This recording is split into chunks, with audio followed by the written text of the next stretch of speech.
Senang ketemu teman-teman college di sini bersama Ko Ariel di sini.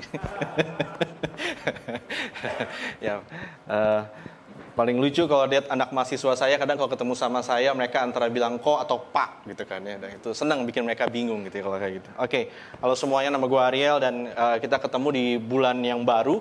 Dan di bulan baru ini kalau teman-teman ikuti juga, CLCC lagi membahas tentang Thy Kingdom Come Upon My Values. Setelah kita bahas tentang berkati kota, sekarang bagaimana kita punya hidup yang nilai-nilai kita itu diwarnai dengan nilai-nilai kerajaan Allah. Itu yang lagi dibahas sekarang. So, gue dapat kehormatan untuk kick off di awal bulan ini dengan judul Progressive Living. By the way, original sermonnya sebenarnya dari om yang satu lagi namanya Christian Chandra gitu kan ya. Dan dia sudah khotbah tadi 3 kali. So, ini original sermonnya dari dia. Dengan nanti gue sesuaikan juga kontennya. Lalu kita sepanjang bulan ini mau soal nilai-nilai kehidupan kita akan semakin diselaraskan dengan kebenaran firman Tuhan berkat kasih karunia. So ini akan jadi tema besarnya. Ya teman-teman ikuti terus panjang bulan ini. Maka kita bukan cuma bulan ini sebenarnya, sampai 2 bulan ke depan gitu ya, supaya kita bisa belajar kan nilai-nilai apa yang akan kita perlu hidupi. Nah ini nggak mencakup semuanya di setelah 2 bulan nanti kita ketemu lagi. Apakah itu udah semua termasuk yang kita perlu hidupi? Belum. Dan kami dorong teman-teman, ayo gali lagi. Kenali bagaimana cara Tuhan ingin kita hidup, ya, terutama juga paling nggak di konteks kita sebagai anak college gitu. So, kita ngomongin tentang progresif, so gue mau mulai dengan kemajuan atau pertumbuhan adalah sesuatu yang disukai semua orang, ya. Semua orang suka kemajuan pertumbuhan. Salah satu pertanyaan yang paling ditakuti sama anak mahasiswa adalah sudah nyampe bab berapa sekarang? Nah, itu ya gitu. Ini pengkhotbah kurang ajar ya. Baru mulai udah ngomong jorok. Zaman dulu gitu, udah bab berapa lu? Ngomong jorok gitu kan ya, gitu ya. Itu pertanyaan gue juga yang mesti gue tanyain sama mahasiswa gue. Progresnya bagaimana gitu ya. Dan banyak di antara mereka lu akan kemudian berubah ya. Coba tanya, apa kabar? Baik. Progres skripsinya gimana? Langsung berubah mukanya langsung. Gitu ya. Tapi dan itu kenapa? Ya, karena emang kita sendiri menyadari bahwa ya kemajuan itu sesuatu yang kita ingin, dan malah ada yang lebih hebat lagi, ada yang lebih serem lagi. Tapi juga ini yang kita suka, pertumbuhan itu tanda kehidupan. Setiap kali ada kemajuan dan pertumbuhan berarti ada tanda-tanda kehidupan sebenarnya. Kita mengerti itu by default, dengan alaminya kita ngerti bahwa iya, pertumbuhan, kemajuan itu tanda sesuatu ada kehidupan di sana. Kalau tidak ada pertumbuhan kemajuan lagi, kalau kata Peter tadi, ya itu udah mati sebenarnya gitu, selesai gitu ya. Ya you're done gitu. Nah sekarang kalau kita ngomongin, kita tahu kemajuan di skripsi penting, kemajuan di kehidupan pertumbuhan, kalau ada yang masih bertumbuh, gitu ya. Bagi gue udah berhenti bertumbuh sejak SMP, ya makanya tingginya segini-segini aja gitu kan ya. Tapi masih banyak lagi, gue masih bisa mengembang ke kiri kanan lagi kalau mau gitu. Tapi pertumbuhan, kemajuan, oke, itu penting di bisnis, di kuliah, dalam kehidupan lu, skill lu. Tapi pertanyaannya gini, bagaimana dengan kemajuan atau pertumbuhan spiritual? Itu yang pertanyaan yang ngeri-ngeri sedap gitu ya. Kita kadang suka ngerasa, iya ya, gimana ya gitu ya. Gimana hidupnya, gini-gini aja, suka ngomong gitu ya. Kadang-kadang kita ngerasa emang gini-gini aja. Nah, tapi juga pertanyaan lebih berat lagi, seberapa serius kita dengan pertumbuhan rohani kita. Nah teman-teman di kampus, gue di kampus juga, kita didorong untuk mengikuti perkembangan zaman. Sekarang lagi hot apa? AI. Semua tentang AI, ngomongin. Kalau nggak itu bakal ketinggalan. Ya, gue lihat postingan atau shorts di Instagram gue gara-gara gue follow salah satu orang yang ngebahas tentang bagaimana membuat presentasi yang bagus gitu ya.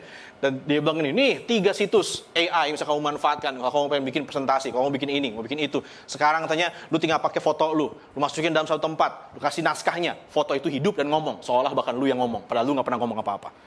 Orang ngikutin semua perkembangannya, dan itu bagus, itu good, dan gue mau dorong sama anak college untuk kamu jadi yang terbaik di bidang kamu. Apapun bisa kamu kerjakan. Tapi juga jangan lupakan ini, bagaimana pertumbuhan rohani kita. So, gue akan ngomongin 3 poin sekarang. 3 poin, 1 contoh, dan aplikasi. Oke, poin pertama dulu. Pertumbuhan itu dimulai dengan anugerah. Itu nomor 1. Kalau kita mau bertumbuh secara rohani, maka kita harus sadar bahwa pertumbuhan kita dimulai dengan anugerah. Nah, gue mau ajak kita lihat di satu bagian di Alkitab. Kalau lu ke layar boleh, mau buka Alkitab lu boleh. Dari Ulangan pasal 7. Kasih backdrop dulu latar belakangnya, bahwa ini mengisahkan tentang bagaimana bangsa Israel. Nah, kalau teman-teman mungkin di sini ada yang nggak pernah dengar atau baru datang ke gereja, baru mulai kenal namanya Kristus, dan baru mungkin baca Alkitab juga belum banyak. Alkitab bagian perjanjian lama, bagian paling depannya, banyak bicara tentang kehidupan bangsa Israel, bangsa pilihan Tuhan. Cuma ceritanya, kalau boleh gue persingkat, mereka ada dalam penjajahan bangsa Mesir. Mereka menderita sampai kemudian Tuhan utus orang namanya Musa untuk bebaskan mereka. Mungkin lu pernah dengar kisahnya, Prince of Egypt, Ten Commandments, atau juga kadang-kadang Pernah ada filmnya yang dari Christian Bale juga ada, yang semua mencoba menggambarkan itu, walaupun itu banyak yang salahnya gitu ya. Tapi mau menggambarkan bagaimana Tuhan tolong Musa untuk keluarkan bangsa Israel dengan cara yang ajaib, yang bangsa Mesir nggak bisa lawan. Lalu mereka keluar, lalu Tuhan bawa mereka 40 tahun di padang gurun sebelum mereka dibawa ke tempat yang Tuhan janjikan sama mereka. Kenapa? Karena ada sesuatu yang Tuhan perlu lakukan. Mengeluarkan mereka dari Mesir itu perkara gampang. Tapi mengeluarkan Mesir dari diri mereka itu yang susah. Karena mereka udah begitu custom sama kehidupan di Mesir sebagai budak. Mentalitas budak, penyembah berhala. Tuhan mau keluarkan dari diri mereka. Tapi mereka sampai akhirnya sebelum nyampe ke tanah perjanjian itu, ke tempat yang Tuhan mau kasih itu, Musa kasih semacam review sebelum mereka masuk. Review itu tertulis atau di ulangan itu ditulislah di kitab namanya Ulangan, ya, Ulangan ini. Dan dia mulai di pasal 7 dia bilang gini, sebab engkaulah umat yang kudus bagi Tuhan Allahmu. Engkaulah yang dipilih oleh Tuhan Allahmu dari segala bangsa di atas muka bumi untuk menjadi umat kesayangannya. Tuhan, ya, asik banget disayang sama Tuhan, kesayangan lagi. Itu kayaknya bahwa kamu yang paling di antara semuanya. Nah, biasanya orang kesayangan kita itu orang yang paling baik buat kita. Dia mungkin pernah do something good to us, pernah berbuat begitu berjasa sama kita, atau dia punya kecantikan, ketampanan, pokoknya dia adorable banget. Tapi kemudian, berarti kalau bangsa Israel seperti itu, Tuhan mau lurusin sesuatu. Dia ngomong lagi, selanjutnya ayat 7. Bukan karena lebih banyak jumlahmu dari bangsa manapun juga, maka hati Tuhan terpikat olehmu dan memilih kamu. Bukankah kamu ini yang paling kecil dari segala bangsa? Tuhan bilang, you think you're good? Ya, enggak. Kamu kira kamu manis, kamu hebat, kamu luar biasa? Enggak banget. Kamu paling kecil, kamu nggak dianggap. Kamu bangsa budak. Ya. Bukan karena kamu ada something dalam diri kamu, makanya aku mau selamatkan kamu. Di ayat 8, kenapa Tuhan selamatkan mereka? Tetapi karena Tuhan mengasihi kamu dan memegang sumpahnya yang telah diikrarkannya kepada nenek moyangmu, maka Tuhan telah membawa kamu keluar dengan tangan yang kuat dan menebus engkau dari rumah perbudakan, dari tangan Firaun Raja Mesir. Tuhan mau bilang apa? Kalau gue pilih lu, bangsa Israel, itu bukan karena kamu, tapi karena saya yang mengasihi kamu. So, gambaran ini jadi warna kalau Tuhan baca Alkitab, bagaimana Tuhan mengasihi bangsa Israel, bagaimana Tuhan juga mengasihi anak-anaknya. Bagaimana kita juga berkata, oke, apa yang kenapa Tuhan pilih saya, kenapa Tuhan mengasihi saya, there must be something good inside of me, ada sesuatu yang potensi besar yang kita pilih orang karena dia punya potensi. Teman-teman yang mungkin pernah ikut olahraga atau tim olahraga kayak Alvin misalkan di sini, waktu dipilih kenapa? Karena punya potensi, ya, ada kekuatan, kemampuan dia punya yang bisa berguna untuk kedepannya. Tapi Tuhan nggak pilih orang pakai cara seperti itu. Tuhan pilih orang karena dia mau mengasihi orang itu. Dan oleh karena itu teman-teman, kabar baiknya apa? Tidak ada yang bisa kita buat untuk memenangkan kasih Tuhan. Tapi tidak ada juga yang bisa kita buat yang akan menggagalkan kasih Tuhan. Tuhan benar-benar bergantung pada dirinya sendiri untuk mengasihi. Bukan tergantung pada performance lu hari ini. So ada yang kemarin mungkin datang dengan kacau balau, hidup lu nggak teratur, semuanya kacau, jatuh dosa lagi. You're not being a good girl atau good boy lately, or maybe forever.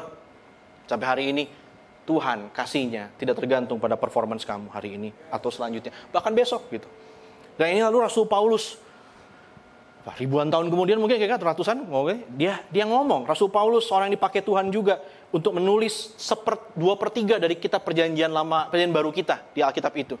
Dia tulis surat pada suatu jemaat di Efesus, dan dia seperti mengingatkan kembali sama jemaat ini, gereja di Efesus ini, siapa mereka. Tetapi katanya, Allah yang kaya dengan rahmat, oleh karena kasih-Nya yang besar, yang dilimpahkannya kepada kita, telah menghidupkan kita bersama-sama dengan Kristus. Sekalipun kita telah mati oleh kesalahan kita, oleh kasih karunia kamu diselamatkan. Ya.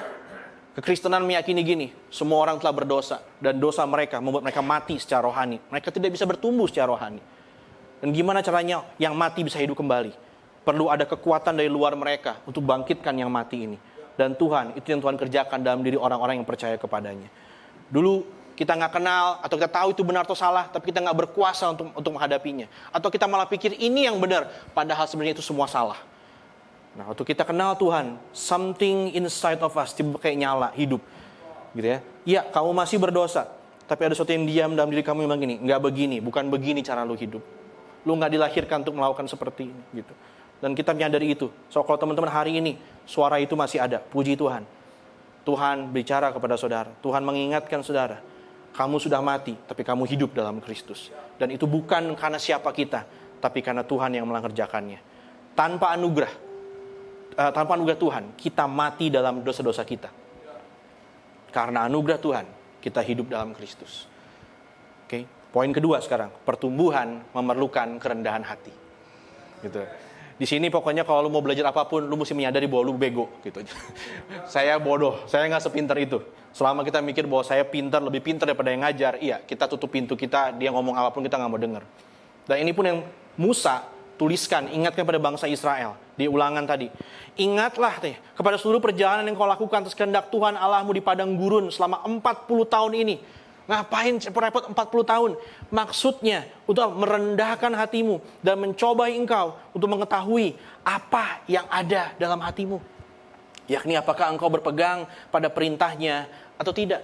Kalau teman-teman baca bagaimana Tuhan bersabar sama bangsa ini yang berkali-kali menguji dia, menguji kesabaran dia, ngelawan dia, memberontak sama dia. Dan Tuhan proses mereka demikian rupa. Cuma tunjuk gini, biar lu lihat betapa lu tuh sombong ya minta ampun. Kalau kamu baca, salah satu ciri khasnya bangsa Israel itulah tegar tengkuk, stiff neck. Zaman dulu kalau orang stiff neck itu istilah yang orang tuh kenal zaman pertanian dulu. Kalau punya kerbau atau lembu dipakai untuk membajak, lalu biasanya dia akan di poke sama suatu batang supaya dia kalau mau belok dia belok gitu. Dan di poke di mana? Di tengkuknya. Nah kalau dia di poke berkali-kali, dicolek berkali-kali seperti itu, dia nggak mau belok juga. Nah ini tegar tengkuk katanya. Stiff neck ini lembu ini. Kenapa? Nggak mau nurut gitu. Nggak mau nurut, keras kepala, sok tahu gitu. Siapa itu? Kita semua hari ini. Kita semua di ruangan ini nggak ada yang suka dikasih tahu. Setuju? Bahkan untuk hal yang benar kan? Kita bahkan sengaja kadang memberontak cuma untuk supaya nggak ngasih kegembiraan sama orang yang ngasih tahu kita bahwa dia bisa ngomong ini. Tuh kan benar apa kata gue? Enggak. Biarpun salah, gue akan lawan pokoknya. Gue akan lakuin. Kenapa? Cuma supaya pengen menunjukkan bahwa gue mandiri. Gue nggak mau dengar apa kata orang. Ya, nanti kalau seumur gue, lu akan ngomong gini, bener semua apa kata orang itu ternyata gitu ya. Sekarang bilangnya enggak. Not me, ya gak akan jadi sama gue. Nanti kalau udah setua gue, ya lu tahu deh, lu bakal bilang, bener teteh semua dia ngomongin itu ya. Tapi begitu. Lalu ayat ketiga dia ngomong gini, jadi iya. Kenapa Tuhan? Merendahkan hatimu, membiarkan engkau lapar, dan memberi engkau makan mana yang tidak kau kenal, dan yang juga tidak dikenal oleh nenek moyangmu. Untuk apa? Untuk membuat engkau mengerti bahwa manusia hidup bukan dari roti saja, tapi manusia hidup dari segala yang diucapkan Tuhan. Supaya lu ngerti. Kenapa Tuhan lakukan ini? Supaya kamu ngerti. Supaya kamu tuh sadar bahwa gini, kamu gak bisa hidup tanpa Tuhan. Kamu kira cuma nyari makan, nyari duit, nyari sukses, bangun bisnis, bangun karir, IPK, itu semua, iya. For the meantime, it's worth a chase, layak dikejar.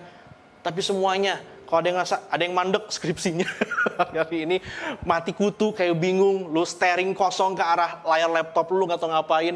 Ada yang lagi struggling setiap semester kayak nggak pernah lulus dengan menyenangkan, selalu cuma lolos doang gitu kan. Ada yang udah lulus nggak punya pekerjaan, makanya kamu terdampar di college ini, padahal kamu bukan anak college. Ya, bilang kenapa Tuhan? Why? Mungkin kamu bilang kenapa semua jadi sama gue kayak gini? Salah saya apa? Mungkin gitu. Tapi saya bilang gini, mungkin, gue bukan cenayang, gue nggak tahu, gue bukan nabi, gue nggak tahu apa kehendak Tuhan dalam hidup lu. Tapi mungkin nggak semua yang diizinkan, lu lapar, lu capek, kayaknya doa lu nggak dijawab, untuk membuat engkau mengerti bahwa engkau tidak bisa hidup tanpa Tuhan gitu. Bahwa itulah kamu tergantungnya. Dan kembali ke Rasul Paulus ngomong yang sama orang di Efesus. Dia bilang seperti ini, sebab karena kasih karunia kamu diselamatkan oleh iman. Itu bukan hasil usahamu, tapi pemberian Allah. Itu bukan hasil pekerjaanmu. Jangan ada yang sombong, jangan ada yang merasa dirinya penting di tempat ini, kata Paulus. Kenapa? Gak ada yang penting. Tuhan gak punya utang sama kita untuk selamatkan kita. Tuhan gak ada kewajiban. Orang suka bilang, kalau ada Tuhan yang baik, seharusnya dia menghilangkan kelaparan. Seharusnya dia menghilangkan kejahatan. Seharusnya kalau ada Tuhan yang baik, ini gak terjadi sama gue. Tuhan gak utang apa-apa sama lu. Sama gue enggak. Tapi kalau dia mengasihi kita, kasih kita makan, kasih kita minum, berkat orang tua, orang-orang yang mengasihi kita dan sebagainya. Kita mesti bilang ini, Tuhan siapa saya? Ya. Kita selalu bilang, kenapa gue Tuhan untuk hal yang buruk. Tapi kita nggak pernah bilang juga, kenapa gue Tuhan untuk hal yang baik. Gitu. Karena kita ngerasa bahwa, oh gue berhak. Gitu ya. Nah, supaya jangan ada orang yang bisa bilang gini, semua karena saya. Gue, ya, aing tea, orang Sunda gitu kan. Ya gue gitu loh, gitu kan ya. Nah, Stephen J. Lawson ngomong gini, humility begins with seeing who God is. Seeing yourself compared to God. And then seeing yourself as God sees you.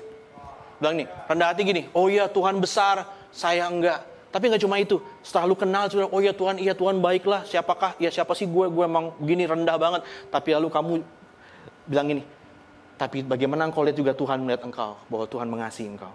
Kerendahan hati dalam kekristenan, bukan bilang gini, Tuhan hebat, besar, saya mah jelek, buruk, parah gitu ya. Lalu udah tenggelam dalam self-pity, enggak. Lalu kita bilang gini, kok Tuhan mau mengasihi saya ya? Dan itu makin kita rendah hati lagi bilang, oh Tuhan luar biasa. Kerendahan hati berkata, you are God, I am not. Ya, yang Tuhan, ya Tuhan. Bukan saya yang ngatur alam semesta, bukan saya yang nulis ceritanya. Kita suka ngomong, kudunya mah ya, seharusnya gitu.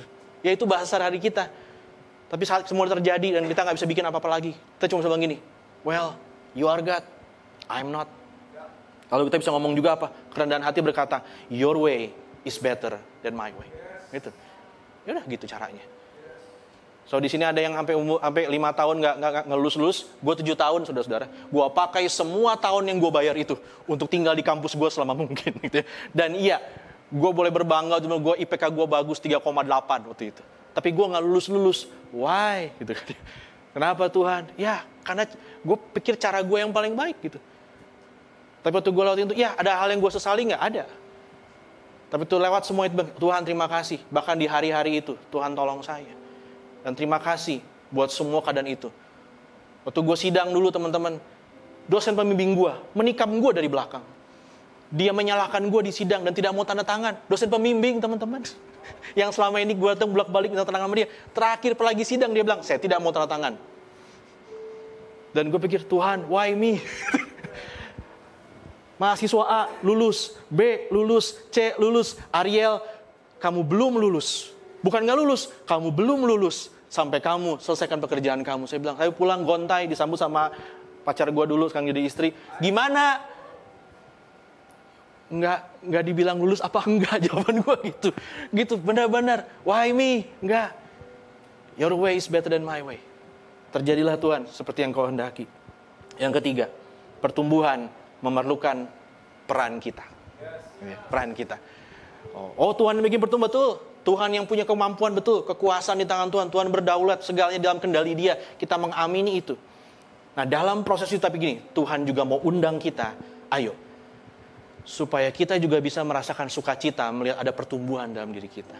Kalau kita cuma nonton, kita kadang gak menghargai apa yang sedang kita tonton ini.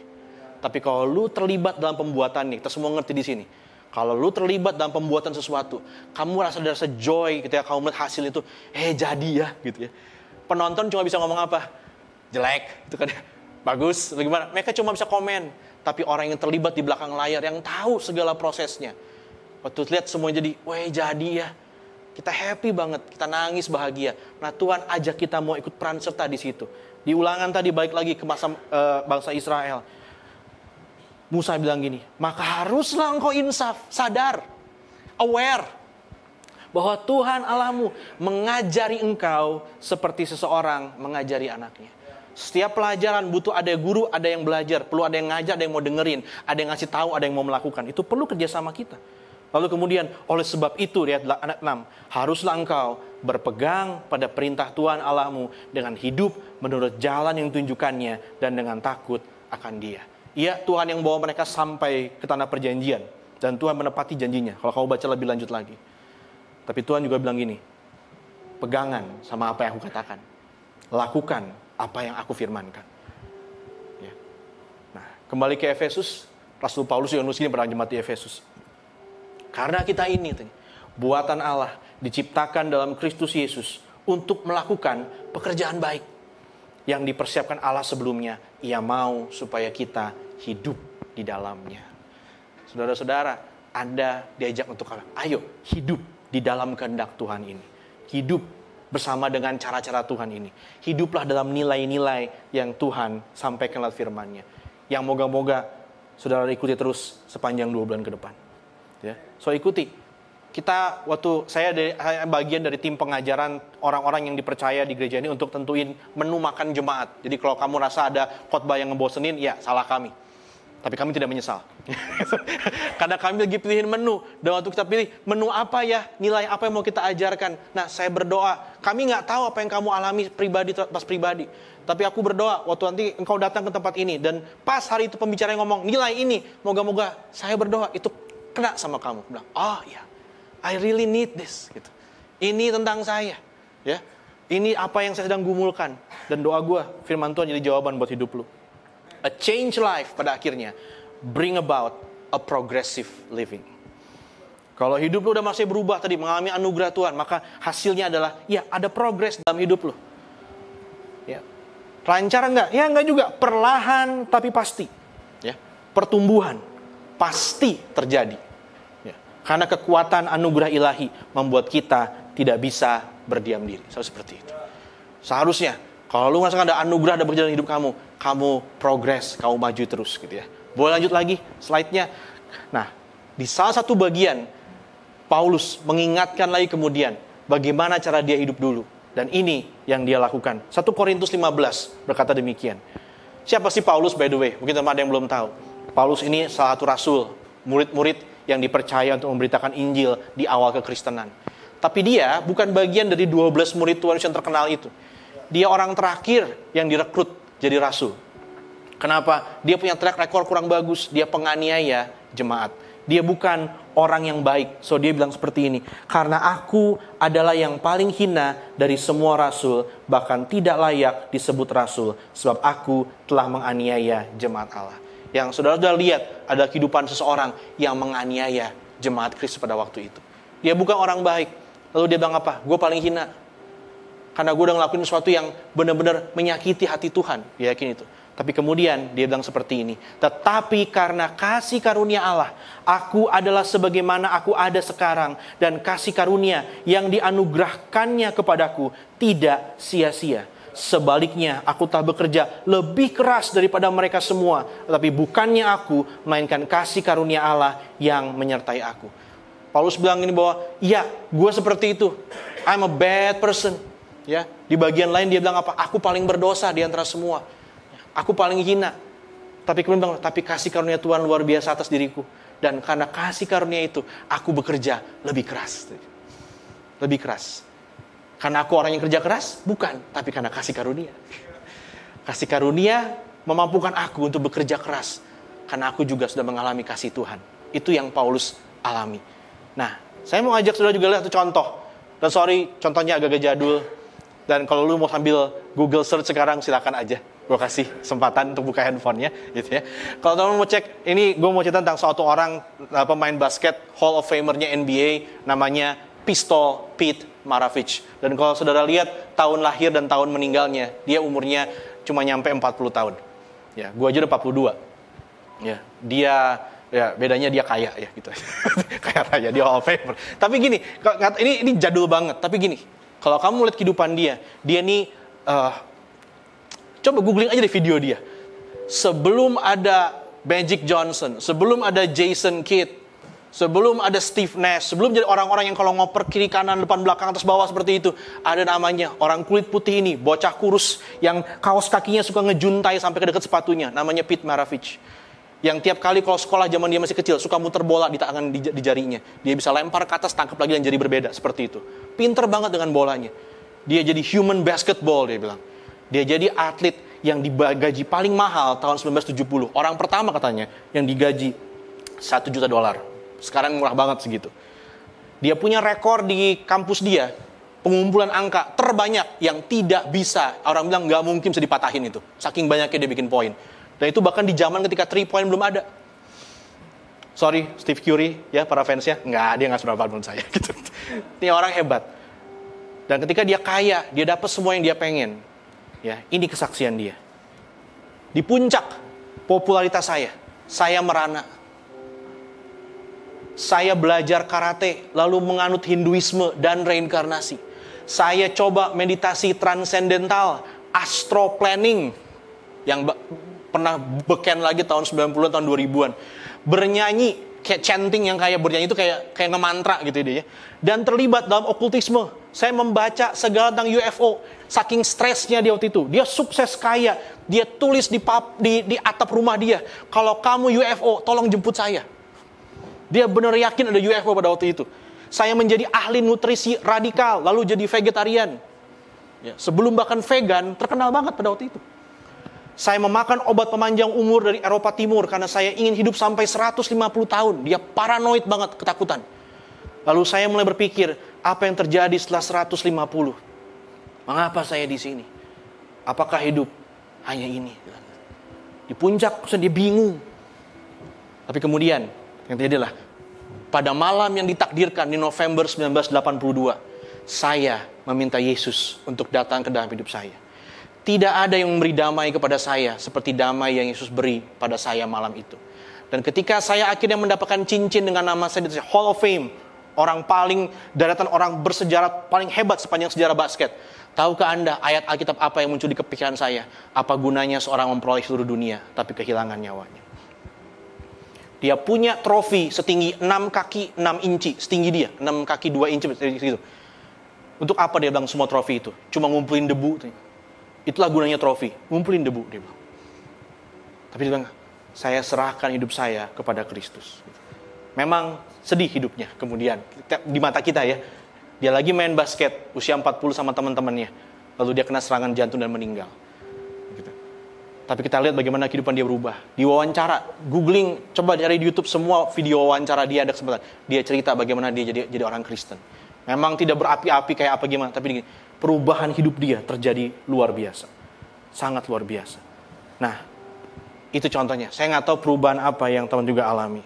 Gue mengalami perubahan itu. Apakah gue sehebat itu perubahannya? Enggak juga. Tapi memang satu cirinya, kalau kita mengalami kasih karunia Tuhan, orientasi kita berubah. Kita tetap pengen angka yang bagus. Banyak orang suka bilang kalau atlet Kristen tuh terlalu lembek. Gitu. Kenapa? Kalah nggak apa-apa, menangnya syukur. Gitu mentalitasnya katanya. Enggak. Kekristenan tidak membuat teman-teman jadi tidak mau bersaing. Enggak, kita bisa bersaing. Ngotot bahkan. Tapi at the end of the day kita bilang apa? Semua anugerah. Gitu. Gue bisa bikin apa? Dan kalau semua ini berlalu, cuma Yesus yang tinggal tetap bersama dengan saya. Fans akan pergi, follower nggak peduli siapa lu. Bener, follower lu akan like foto lu, tapi mereka nggak akan peduli ketika kamu lagi tersendirian. Ya. Duit lu nggak bisa selamatin lu. Bener, dia punya duit banyak, dia punya Porsche, mobilnya banyak, tapi dia jadi orang yang sangat paranoid. Gitu. Tapi itu dia bilang ketemu Yesus, nilai hidup dia berubah. So, itu contohnya. Paulus mengalami perubahan, Pete Maravich mengalami perubahan. Nah, bagaimana kalau gitu kita bisa bikin progres setiap harinya? Saya pengen punya hidup yang punya kemajuan setiap hari dalam rohani. Gimana caranya? Nah, tentu saja teman-teman, biasanya yang kita bayangkan akan seperti gambar ini. Gini ya. Gitu ya. Kita pikir, oh progres, kita bakal kayak gambar di atas. Tapi sebenarnya progres itu bicara kayak gini. Dan mungkin teman-teman ada yang lagi di sini nih. Ada yang di sini, gitu kan ya. Ada yang dalam perut ikan hiu. Mungkin lagi dikunyah sama ikan hiunya sekarang. Aduh, sakit banget hidup kita. Ada yang ngalamin semuanya, tornado gitu kan, semua kita ngalamin ini. Tapi di semua itu, kalau engkau sungguh sudah kenal kasih karunia Tuhan, percayalah, God will take you there. Tuhan akan terus bawa kamu. Kayaknya lagi turun banget. Tapi enggak. You are going forward sebenarnya. Kamu sedang ada progress. So bertahan di situ. Tetap pegangan sama kasih karunia Tuhan. Nah, bagaimana kita bisa melakukannya? Sederhana aja. Boleh next lagi. Ada satu kutipan dari R.C. Sproul bilang gini, a true understanding of grace, of God's unmerited favor, always provokes a life of gratitude and obedience. So dua ini yang lu bisa lakuin setiap hari kalau kamu mau progres dalam hidup kamu. Pertama adalah gratitude. Lu selalu bersyukur tiap Tuhan, terima kasih. Saya jadi orang yang diselamatkan. Saya orang yang dikasihi. Bukan karena saya, tapi karena Engkau mengasihi saya. Siapakah aku ya Tuhan? Dan karena itu, karena Engkau bersyukur, Engkau gak main-main sama hidupmu. Karena Engkau bersyukur sekali. Terima kasih Tuhan, selamatkan saya. Terima kasih Tuhan, saya masih diberi kesempatan. Terima kasih buat kuliahku. Terima kasih buat dosen-dosenku. Terima kasih buat kampusku. Terima kasih buat orang tuaku. Terima kasih buat semuanya. Dan itu kita bisa terus ucapkan setiap hari. Dengan demikian hidup lu dipimpin sama Tuhan. Diatur orientasi nilai hidup kita berubah. Orientasi nilai kita gak tertuju pada hal-hal yang sia-sia. Karena kita selalu ingat ucap syukur sama Tuhan. Dan yang kedua adalah obedience. Ya, sorry, gak ada jalan pintasnya. Setiap pertumbuhan, kamu harus selalu dengan ketaatan. Jadi hari ini, saudara masih baca Alkitab gak? Masih baca gak? Dan gue akan dorong, ya, kalau lu lihat gue datang kembali lagi, siap-siap gue akan ngomong lagi begini. Udah belum kamu baca, mulai baca Alkitab dari ujung sampul ke ujung lainnya? Udah gak pakai sampul sekarang ya? Udah pakai page sekarang ya, tinggal gini. Udah dibaca belum dari ujung ke ujungnya? Saya berharap teman-teman lain, iya, saya mau baca itu. Jangan usah buru-buru, lakukan pelan-pelan. Kalau ada yang bingung gimana? Kita tanya sama para pembimbing teman-teman di sini, ketua home, ya. Kalau ada kelas di CLCC ikutan, belajar tentang Alkitab. Jangan takut, bukan sok suci gitu. Enggak. Karena kita bodoh, maka kita perlu belajar gitu. Karena kita kurang tahu, kurang ngerti, maka kita perlu belajar. Dan kalau teman udah belajar sesuatu hari ini, minggu lalu, minggu depan, dan hari-hari lainnya, lakukan itu dengan taat. Minta Tuhan, tolong saya, beri saya kemampuan untuk taat. Finally, I live because of you. Your grace has pulled me through. Walk with me day by day. For you I'm grateful. To you I obey. Jadi kan selalu gini, Tuhan, tolong saya mau taat kepada Engkau. Aku mau lalui hari-hariku dengan ucapan syukur. Dan aku akan lihat pertumbuhanku akan nyata. Buat diriku dan buat juga orang lain. Mari renungkan firman Tuhan ini. Ambil waktu. Mungkin engkau rasa hidupmu gini-gini aja. Mungkin lagi stuck hari ini. Well, datang sama Tuhan hari ini. Berdoa, Tuhan tolong saya. So, minta sama Tuhan. Apa yang mau kau minta hari ini? Tapi biarlah kau minta, Tuhan, bahwa aku bertumbuh hari demi hari, makin kenal sama Engkau. Mengambil waktu teman-teman untuk berdoa saat ini. Ambil waktu hari ini. Terima kasih Tuhan, terima kasih. Terima kasih. Bapa Surgawi, aku bersyukur buat semua anugerah-Mu atas hidup kami semuanya. Tuhan, di sini ada teman-teman yang mungkin sedang ada di jurang paling dalam hidup mereka. Yang sedang dalam kondisi yang tidak mengenakan. Dan hari ini mereka berseru Tuhan. Tuhan tolong saya. Tolong saya. Ada yang terikat sama dosa. Ada yang dalam masalah keluarga, ekonomi. Di kuliahnya. Di pekerjaan mungkin juga. Dalam hubungan-hubungannya. Hidup mereka seperti tidak ada kemajuan sama sekali. Dan dari dalam lubang, besar lubang ini kami berseru, Tuhan tolong kami. Engkau tolong mereka Tuhan. Tolong mereka. Dan bila juga Tuhan dalam hati mereka ada api yang tidak pernah padam untuk mau hidup dalam ketaatan dan ucapan syukur. Bawa mereka Tuhan lewati perjalanan yang mungkin masih panjang, banyak kesulitan, iya. Tapi Engkau berjanji menyertai kami. Bila kami mau rendah hati, percaya bahwa jalan-Mu itu yang terbaik. Bahwa Engkau yang tahu apa yang harus kami lakukan dalam hidup ini. Dan kami mau mempercayakan hidup kami dalam tangan-Mu. Mau taat sepenuhnya. Mau lakukan apa yang berkenan kepadamu. Pimpin kami Tuhan. Ingatkan kami selalu akan kasih karunia-Mu. Dan biarlah Tuhan mata kami selalu tertuju kepada apa yang Engkau katakan pada firman-Mu. Sehingga nilai-nilai kami berubah. Hidup kami berubah. Arah hidup kami dibawa semakin serupa Kristus. Terima kasih Bapa. Kau yang pakai Tuhan anak-anak tempat ini. Pakai Tuhan. Jadi saluran berkat juga buat orang-orang. Sehingga mereka bisa melihat perubahan yang nyata dalam hidup mereka. Dan orang-orang itu pun boleh kenal siapa Engkau lewat hidup mereka, teman-teman di college ini. Terima kasih Tuhan, terima kasih. Kami serahkan hidup kami dalam tangan Tuhan. Di dalam nama Yesus kami berdoa. Amin. Tuhan berkati teman-teman.